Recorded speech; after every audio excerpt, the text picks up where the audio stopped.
بسم اللہ الرحمن الرحیم۔ لیٹسٹ انفارمیشن کے پیارے ساتھیوں، اس ویڈیو میں ہم بات کرتے ہیں ہدایت کے سرچشمے اور مشاہیر اسلام حضرت داؤد علیہ السلام کی مبارک زندگی پر۔ حضرت داؤد علیہ السلام اللہ تعالیٰ کے برگزیدہ نبی ہے۔ حضرت داؤد علیہ السلام حضرت یعقوب علیہ السلام کی اولاد میں سے ہیں۔ اللہ سبحانہ و تعالیٰ نے حضرت داؤد علیہ السلام کو الہامی کتاب یعنی زبور مقدس عطا فرمائی۔ قرآن مجید میں حضرت داؤد علیہ السلام کو خلیفۃ الارض کہا گیا ہے۔ اللہ سبحانہ و تعالیٰ نے حضرت داؤد علیہ السلام کو نبوت کے ساتھ ساتھ بادشاہت بھی عطا فرمائی۔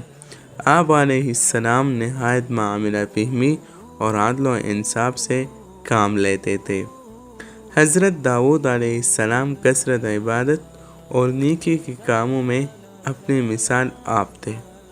بادشاہ ہونے کے باوجود آپ علیہ السلام نہایت سادہ مزاج انسان تھے۔ آپ علیہ السلام اپنی ہاتھ سے محنت کرتے اور حلال روزی کماتے تھے۔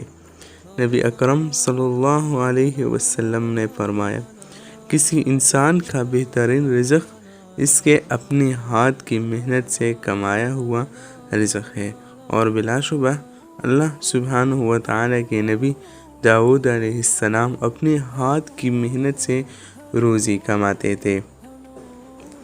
اللہ سبحانہ و تعالیٰ نے حضرت داؤد علیہ السلام کو بہت سے معجزات عطا فرمائے۔ حضرت داؤد علیہ السلام پرندوں کی گفتگو سمجھ لیتے تھے۔ حضرت داؤد علیہ السلام کے ہاتھ میں لوہا فولاد موم کی طرح نرم ہو جاتا تھا۔ سخت مشقت اور آلات کے بغیر حضرت داؤد علیہ السلام اس نرم لوہے سے زرہیں بنا لیتے تھے۔ اللہ سبحانہ و تعالیٰ نے حضرت داؤد علیہ السلام کو نہایت خوبصورت اور مترنم آواز عطا فرمائی تھی۔